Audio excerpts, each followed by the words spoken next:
Saya mau ke Ibu Sri. Ibu Sri, dari sini saya juga sebenarnya tadi agak terpikir ini ada 2 kasus, tapi kita masuk ke kasus pembunuhannya dulu ya Bu. Yang dilihat dari kacamata Ibu nih, juga sering menghadapi ibu dan anak ya, kasus seperti ini bagaimana Bu? Ini cukup pelik, Ya. cukup pelik karena penyidik harus memastikan apa iya tingkat depresinya tuh sejauh apa. Si pelaku, sang ibu ini yang membunuh anaknya ini, apa saja yang dia pertimbangkan antara malam itu rencana itu muncul sampai searching di internet, itu sampai mengeksekusi setelah jam 12 siang. Nah ini polisi harus benar-benar menggali sejauh mana tingkat depresinya, di samping tetap kerjasama dengan ahli di bidang itu. Tetap. Nah oleh karena ini kasus-kasus yang begini ini memang TV One bagus ini mengangkat ini. Karena saya yakin ini bukan hanya satu kasus. Kalau kita pakai teori gunung es, ini hanyalah pucuknya. Kebetulan tidak meninggal. Kalau meninggal beritanya beda lagi. Barangkali. Nah, tetapi dengan kasus-kasus demikian juga polisi diberikan pelajaran. Artinya ketika ada bunuh diri, kita tidak hanya berhenti pada persoalan korban. Makanya selalu kita memeriksa orang-orang terdekat, memeriksa catatan-catatan pribadi, sehingga untuk mengungkap ini. Jadi ini yang menjadi pengayaan bagi pihak kepolisian. Tapi terkait dengan pinjol, upaya pihak kepolisian itu sudah tidak kurang-kurang ya.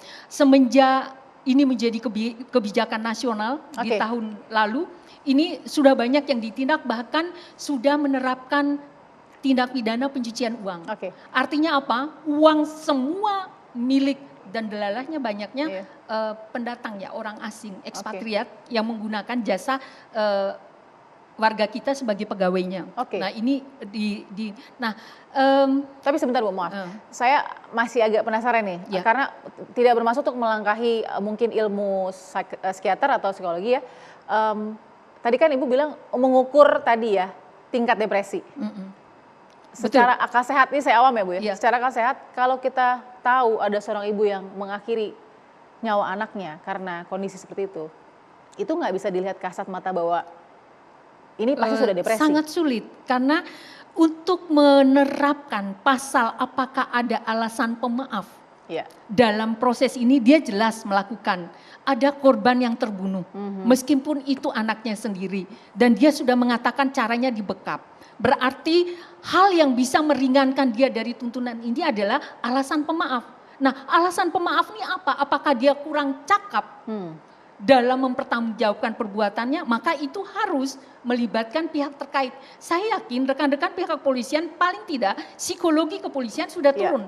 Dari awal menangani kasus ini, paling tidak bukan hanya dokternya ya, pihak dokpolnya, tetapi juga psikologi kepolisian dan psikiatri kepolisian. Ini akan terlibat secara bersama-sama sehingga tidak menambah beban. Jadi polisi sudah sangat humanis, meskipun penerapan pasal itu tidak akan ada.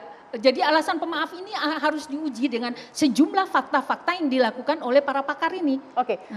Nanti sedikit ke situ, karena kita juga pernah bahas dengan Ibu Sri, seorang ibu yang mengakhiri anaknya ya itu ya. Dan sekarang kondisinya sudah dilepas ya?